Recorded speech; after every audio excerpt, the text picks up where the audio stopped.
Então vamos fechar os nossos olhos só um minutinho e sentir esse momento. Porque a prece ela é sentimento, não são só palavras. Ouvir a música que está tocando e só pedir a Jesus que fique conosco, que nos ajude, que neste momento nós possamos aproveitar todo o ensinamento, que através dele nós estamos aqui. Obrigada, Mestre, por essa oportunidade. Sei conosco hoje e sempre, que assim seja. Quando o Mestre Jesus esteve aqui encarnado, né? Ele viveu na região da Judéia. E os seus discípulos, com eles, né, que viviam juntos lá o tempo todo, né, percebiam que Jesus ele se retirava assim, sozinho, né, para orar. E às vezes ele ficava a noite toda orando. E os discípulos observavam aquilo, né? E muitas vezes eles não compreendiam como era essa oração, que Jesus estava ali conversando com o Pai. Na época em que Jesus esteve aqui, ele ficou em Efraim, essa parte bege, que está bem no centro lá do mapa. Ele reuniu com os discípulos lá, era um lugar onde que ele gostava de ficar com os discípulos. Toda essa região que vocês estão vendo aí, Israel, todo esse território aí, Jesus circulou todo ele, né? Efraim era uma das tribos de Israel, era uma das tribos assim, mais importantes, ela comandava o reino do norte de Israel. A tribo de Efraim era uma das mais importantes.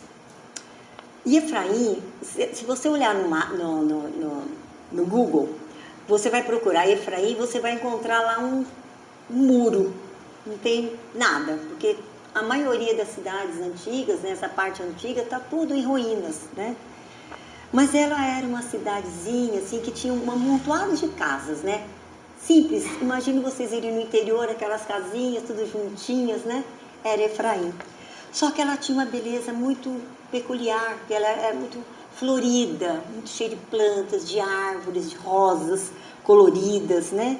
E ela era também um lugar onde tinha as duas cidades assim, com maior, onde era o centro mais antigo de Israel, que era Siquém e Siló. Siló ainda dava para ver um pouquinho no mapa, mas Siquém não. E ela era situada sobre um largo terraço, um planalto árido. Vocês sabem que lá é muito árido, né? Muito deserto, muito calor, né? Mas, mesmo assim, tinham muitas fontes, muitas nascentes, muitas águas que circundavam, que brotavam, né? E dali, dessas costas nascentes cantantes, né? Onde as bordas, né? Cujas bordas se avistavam ao longe, né? Ao longo, o vale onde se escondiam abaixo das imensas costas talhadas, né, as montanhas cortadas, né, por causa da secura, o tranquilo Jordão e o Mar Morto. Imagine vocês estarem lá e olhar o Jordão e o Mar Morto. É uma visão maravilhosa, né? E dali, né, se via o horizonte, era um convite à meditação, fazendo com que o homem se apequenasse ante a grandeza de Deus. Eu acho que eu estou um pouco preocupada. É só a gente imaginar um local fértil, onde se produziam o alimento necessário, tinha o mar, tinha o rio, que era fartura, né? Mas era um lugar assim simples, singelo, era um lugar onde Jesus gostava de se encontrar com os apóstolos, né? Então, a gente às vezes tem que parar um pouco e imaginar a cena, né? Jesus com eles lá, sentado na relva, né? Conversando e ensinando a eles, né? Aquilo que ele tinha que ensinar. No Evangelho de Lucas, no capítulo 11 e versículo de 1 a 5, tem uma citação que fala quando Jesus ensinou os discípulos a orar, a falar a oração que nós conhecemos como Pai Nosso. E no livro Luz do Mundo, ditado pelo espírito de Amélia Rodrigues, psicografado por Divaldo Franco, tem assim uma dissertação maravilhosa, citando este momento. Se vocês puderem olhar no YouTube, baixar esse texto e lerem na íntegra, é maravilhoso. Sugiro também a vocês entrarem no YouTube e procurarem por Divaldo Franco, Ensina-nos a Orar. É lindo, Divaldo lendo todinho o texto e só vai aparecendo imagens de flores maravilhosas. Faz alguns anos que eu vi e eu fiquei encantada e aí falei, vou falar um pouco sobre isso. Então, nesse livro, né, que Divaldo escreveu, tem essa narrativa muito bonita, mas eu só trouxe assim um pedacinho dela. Então ela fala assim: certo dia, os discípulos aguardavam o mestre com carinho, com ansiedade, e perguntaram qual a melhor forma de orar. Eu queria que vocês se imaginassem nesse lugar e Jesus ali falando com vocês e ensinando. E eles falaram: Senhor, como dizer todos os ditos da alma àquele que é a vida da vida e que sabe das necessidades de cada um e de todos em particular. Naquele momento, um dos discípulos pediu: Mestre, ensina-nos a orar. Nem no Evangelho de Lucas e nem no livro do Divaldo é citado qual dos discípulos solicitou isso a Jesus. Não tem essa informação. Naquele momento, havia em todos eles, né, os discípulos, o desejo veemente de aprender com o Rabi, que com tantas lições lhe dispensara antes, com invulgar sabedoria. Com certeza, não é mesmo? Jesus, com toda a sabedoria, todo o seu amor, imagine nós quanto que ele não ensinou para aqueles discípulos. O mestre lançou um olhar para aquelas faces expectantes, que os buscava seguir e desejavam adquirir forças para o futuro se entregar inteiramente ao Evangelho nascente. O mestre Nazareno sintetizou nas necessidades humanas em 7 versos, os mais singelos, harmoniosos, que os humanos ouvidos jamais escutaram, proferindo a oração do Pai Nosso, ou a oração dominical. As frases melódicas cantaram, delicadas através dos seus lábios, como se um coral angélico ao longe modula-se em canto de incomparável melodia, acompanhando-o suavemente pela evocação. E ele fala: Pai nosso que estais nos céus. Veja, ele disse Pai nosso. Ele não disse meu Pai. É a glorificação daquele que é a vida da vida, natureza da natureza, o nosso Pai. Estenderam-se a seguir os 3 desejos do ser na direção da vida, após a referência sublime ao doador das bênçãos. Então são os 3 desejos que nós pedimos ao Pai através dos apóstolos. Imaginem Jesus sintonizado com o Pai. Jesus era um médium de Deus. Aquelas palavras que vieram para ele, com certeza, tinham a inspiração do Pai. E ele disse: santificado seja o teu nome, venha a nós o teu reino, seja feita a tua vontade, na terra como no céu. Os amigos, deixa eu trocar, desculpa que eu acabei não trocando. Opa, aqui. Os amigos sentiram naquele instante exaltação ao Pai, nas dimensões imensuráveis do universo. Respeito à grandeza da sua criação através da alta consideração do seu nome. Um canto de amor e de abnegação.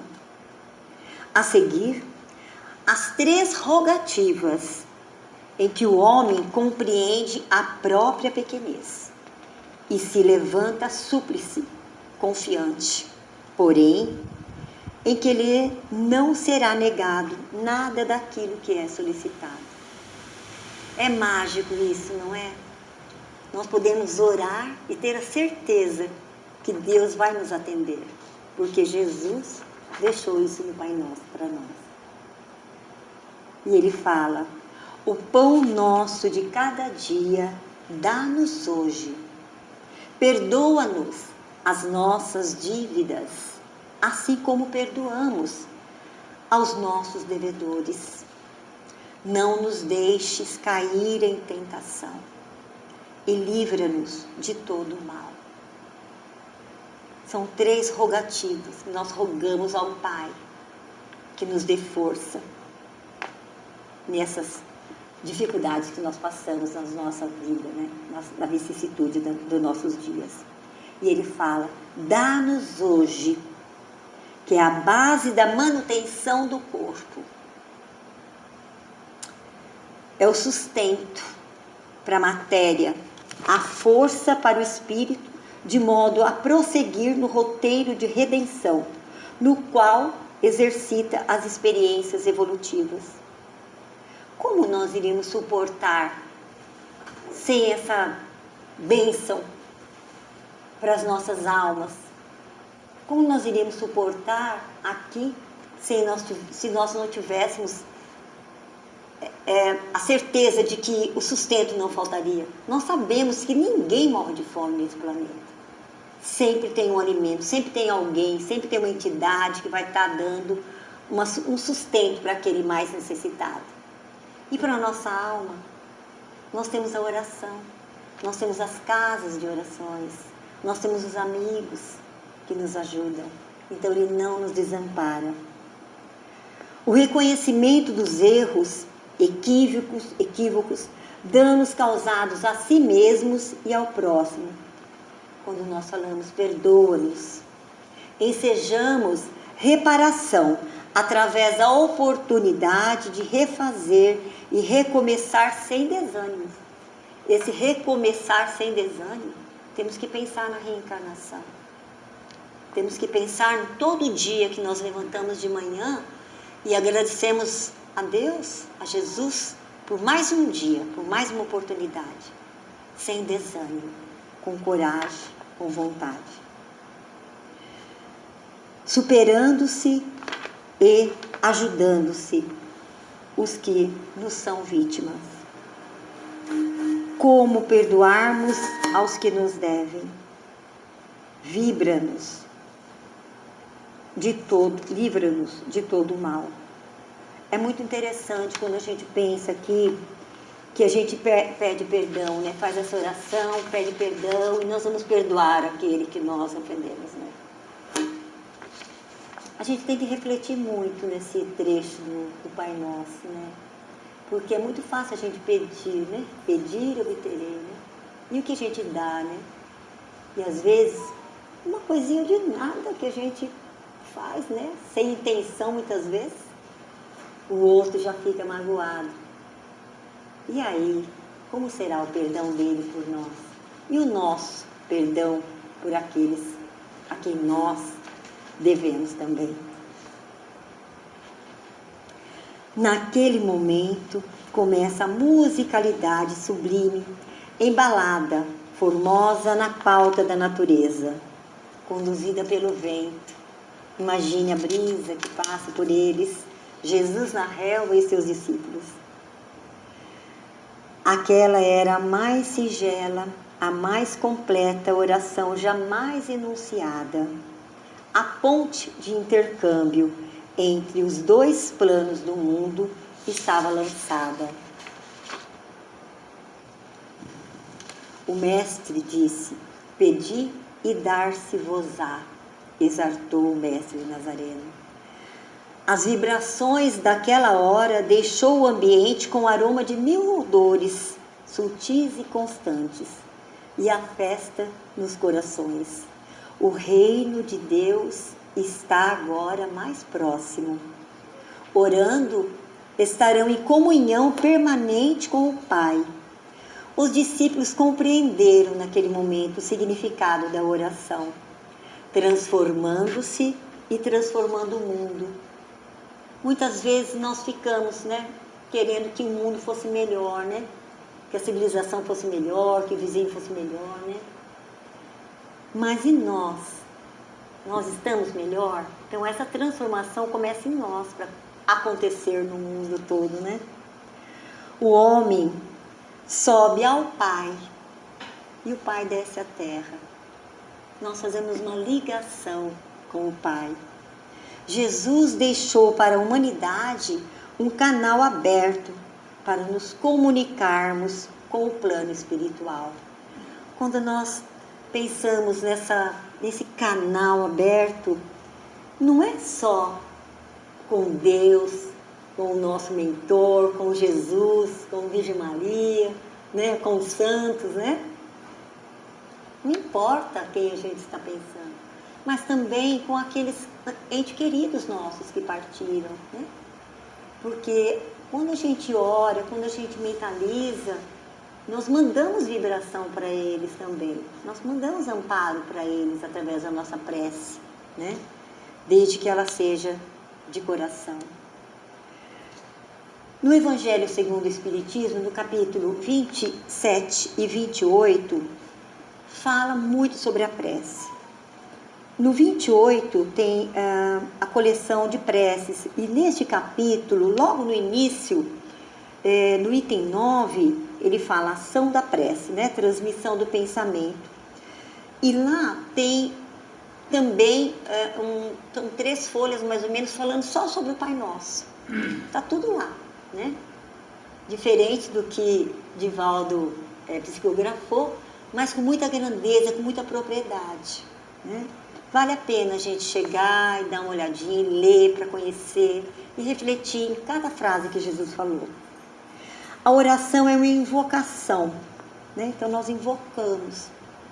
Por ela, nos pomos em relação mental com o ser a que nos dirigimos. Ela pode ter por objetivo um pedido.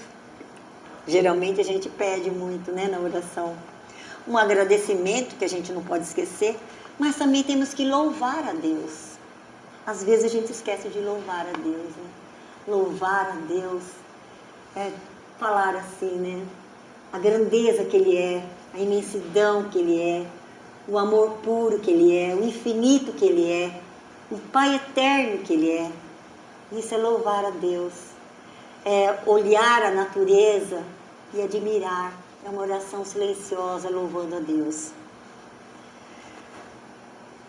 No Livro dos Espíritos, nós temos as leis morais. No capítulo 2 tem a lei de adoração, que também fala da prece. Na pergunta 658, Kardec pergunta: a prece é agradável a Deus? Nem precisava perguntar, Com certeza é agradável a Deus, A prece é sempre agradável a Deus, quando ditada pelo coração, porque a intenção é tudo para Ele. A intenção. A prece do coração é preferível à que pode ler, por mais bela que seja, se a leres mais com os lábios do que com o pensamento. A prece é agradável a Deus quando é proferida com fé, com fervor, sinceridade. Não creis, pois, que Deus seja tocado pelo homem vão, orgulhoso e egoísta, a menos que a sua prece represente um ato de sincero arrependimento e de verdadeira humildade. Às vezes a gente, sem querer, nós não somos perfeitos, a gente julga, fala, mas aquela pessoa tão ruim, Deus não vai ouvir. Deus ouve sim.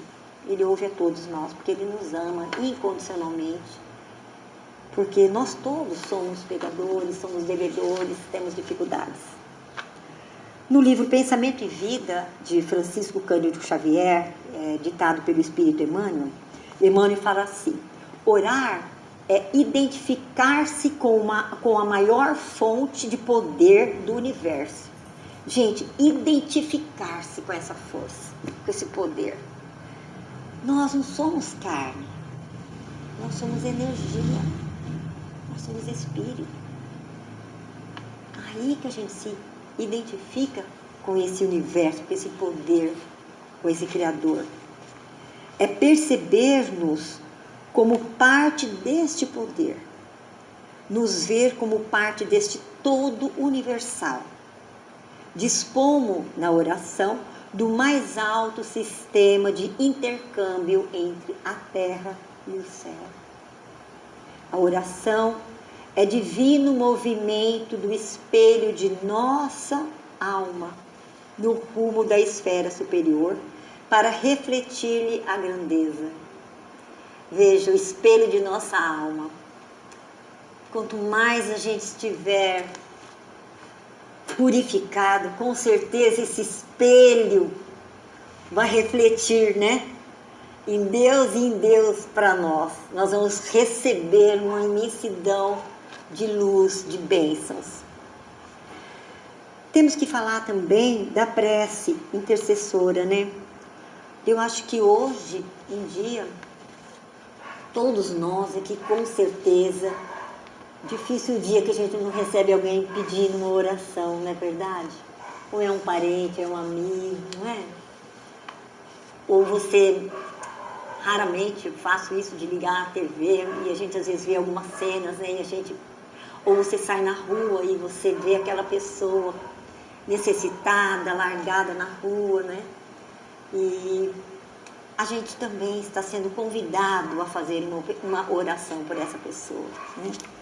Então veja como ela é tão importante que no Novo Testamento, na primeira carta de Paulo aos Tessalonicenses, no versículo 5 a 25, Paulo pede aos irmãos, né, na carta: irmãos, orai por nós. Veja, Paulo pedindo aos outros grupos, né, que estavam distantes, Timóteo, Pedro, Mateus, e pedindo a oração também. Então, quando a gente para pensar na oração, né, a gente às vezes fica com vergonha, às vezes até, né, de ser pego em oração, né, ou de falar que ora, né. Às vezes tem pessoas que não gostam nem de falar que é espírita, ou que vai na evangélica, ou que vai na católica, não importa o templo religioso que a pessoa vai, porque a oração dominical, o Pai Nosso, Jesus deixou para nós. Ele não falou que era para tal pessoa, para outra pessoa. Ele deixou para toda a humanidade. E a humanidade não se restringe apenas nós aqui no planeta Terra.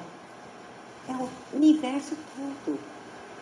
Então veja, Jesus ora constantemente. Jesus ora pela humanidade constantemente. E por que nós também não oramos?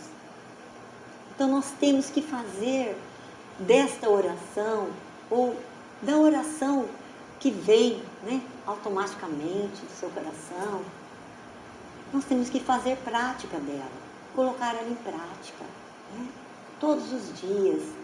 Eu acho que é o primeiro dever de todo ser humano ao acordar, abrir os olhos, é orar, antes de sair da cama. Abrir os olhos e agradecer a Deus, a Jesus, por estar aqui. É isso que eu tinha para passar para vocês. Me desculpe aí, gaguejar um pouco, mas a gente fica um pouco enferrujada, né? É isso, muito obrigada, boa noite a todos. Agora nós vamos para a segunda parte, que são os passos.